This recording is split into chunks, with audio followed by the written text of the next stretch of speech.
सो आपके सामने पेश है सुपर 60 का कॉन्सेप्ट सीरीज का पहला कॉन्सेप्ट जो कि है basic and advance DC network solving problem, और ये सब्जेक्ट का नाम है network and circuit theory problem, जो कि बहुत इंपॉर्टेंट है इलेक्ट्रिकल इंस्ट्रूमेंटेशन के लिए। इसमें एक टॉपिक होता है जिसमें हम बेसिक और एडवांस सॉल्विंग टेक्निक देखते हैं। इस तरीके से हमने बहुत सारी टेक्निक्स देखी थी, जिसमें केसीएल पढ़ा था, हमने केवीएल पढ़ा था, equivalent circuit with respect to sources पढ़ा था, अलग अलग सोर्सेज सीरीज पैरेलल में किस तरीके से voltage sources and current sources लगते हैं। साथ में हमने इक्विवेलेंट आरएलसी रेजिस्टेंस देखे थे, equivalent resistance, equivalent capacitance, equivalent inductance, जिसमें अलग अलग तरीके की प्रॉब्लम, सिमेट्रिकल, लेडर प्रॉब्लम, बहुत सारी प्रॉब्लम हमने देखी थी। और उसके बाद स्टार डेल्टा ट्रांसफॉर्मेशन देखा था, स्टार और डेल्टा को स्टार में कैसे चेंज करना है।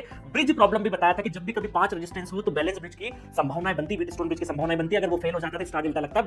बेहतरीन तरीके से एक एक चीज हमने समझी थी, current division rule, voltage division rule. तो ये सर्टेन सॉल्विंग टेक्निक है जिसको हम बोलते हैं बेसिक सॉल्विंग टेक्निक। उसके बाद हमने पढ़ा था advance solving technique. Advance solving technique में नोडल एनालिसिस पढ़ा था, जिसमें 3 केसेस मैंने आपको बताए थे बेहतरीन वाले, मेश एनालिसिस पढ़ा था, साथ में अपन ने सुपर नोड और सुपर मेश का कांसेप्ट भी देखा था, और साथ में सोर्स ट्रांसफॉर्मेशन देखा था। और मैंने बताया था कि सोर्स ट्रांसफॉर्मेशन में हमेशा गलती होती है कि जिस भी ब्रांच में हमें अगर वोल्टेज करंट पावर निकालना है तो उस ब्रांच को हम कभी भी सोर्स ट्रांसफॉर्मेशन में यूज नहीं करेंगे। तो ये सर्टेन सॉल्विंग टेक्निक है जिनका आपको ध्यान रखते हुए क्वेश्चन सॉल्व करना है। और हर साल गेट एग्जामिनेशन में इन टेक्निक्स को मिलाकर डीसी सोर्स के साथ आपको अलग अलग क्वेश्चंस दिए जाते हैं। मैं पेश करता हूं कुछ क्वेश्चंस जो कि हम लोगों ने पास्ट में कर रखे हैं। लाइक क्वेश्चन से द नंबर ऑफ जंक्शन इस सर्किट में नंबर ऑफ जंक्शंस आपको निकालने, इस तरह के प्रॉब्लम देखने को मिलेंगे। दूसरा है आपको मल्टीपल सोर्सेज, देखो यहां पर एक DC source, voltage source, current source given है और यहां का वोल्टेज आपसे पूछा है। ये सारे सोर्सेज ऐसे नहीं होते, डीसी बेस्ड होते हैं सारे। और बहुत ये जितनी हमने सॉल्विंग टेक्निक पढ़ रखी है ना, ये सारी यूज होती है इस तरह के क्वेश्चंस में। तो आपको इन चीजों का ध्यान रखना है। साथ में देखिए आपको डिपेंडेंट सोर्स चमकाने के लिए बहुत बार यूज किया जाएगा। डिपेंडेंट का मतलब डायमंड नुमा स्ट्रक्चर आपको देखने को मिलेगा। और मैंने आपको बता रखा है कि जब भी डिपेंडेंट सोर्सेज के क्वेश्चंस आए तो आपको ध्यान रखना है कि जिस पे डिपेंडेंसी होती है वो कहीं ना कहीं क्लू गिवन होता है, एक इक्वेशन वहां से फॉर्म हो जाती है, तो चीजें काफी आसान हो जाती है। अभी आपने जैसे प्रैक्टिस करी हुई उस हिसाब से आपको कैलकुलेशन मिस्टेक का ध्यान रखना है। आप नोडल अप्लाई करें, मेश अप्लाई करें, जो भी अप्लाई करें, आपने जैसे सीखा है उस तरीके से आप अप्लाई करिएगा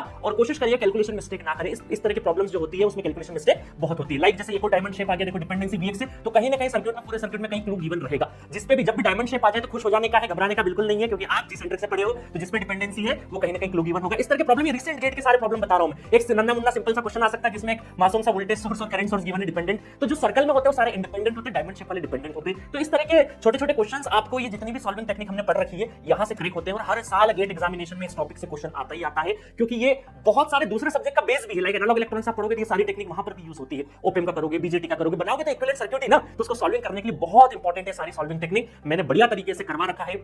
जिन्होंने कभी अटेंड नहीं किया तो जाके जी सेंटर एप्लीकेशन में जाना, एक क्रैश कोर्स मैंने 34 वीडियोस बना रखे हैं, उसको भी आप एंजॉय कर सकते हैं, उसको भी परचेस करके आप आराम से सारी चीजें कवर कर सकते हैं। बट जो मुझसे पढ़े होंगे उनको सारी टेक्निक्स में बहुत अच्छी प्रैक्टिस होगी। तो बस ये पहला कॉन्सेप्ट था, इस कॉन्सेप्ट के ऊपर आपको गलती नहीं करना, कैलकुलेशन मिस्टेक हो सकती है, इस चीज का ध्यान रखना। खासकर डिपेंडेंट सोर्सेस वाले क्वेश्चन जब भी आते हैं तो बहुत सारी बार गलती हो जाती है, और क्विकली आप करने की कोशिश करते हैं तो कई बार चीजें गलत लगा देते हैं। तो आपको ध्यान रखना है, क्योंकि अगर यहां से क्वेश्चन गलत हुआ तो क्योंकि बाकी जनता जो आपके कंपटीटर होंगे वो गलत नहीं करेंगे तो आपका रैंक काफी डाउन होगा। ठीक है, तो मिलेंगे नेक्स्ट किसी और कॉन्सेप्ट के साथ। Okay, thank you so much.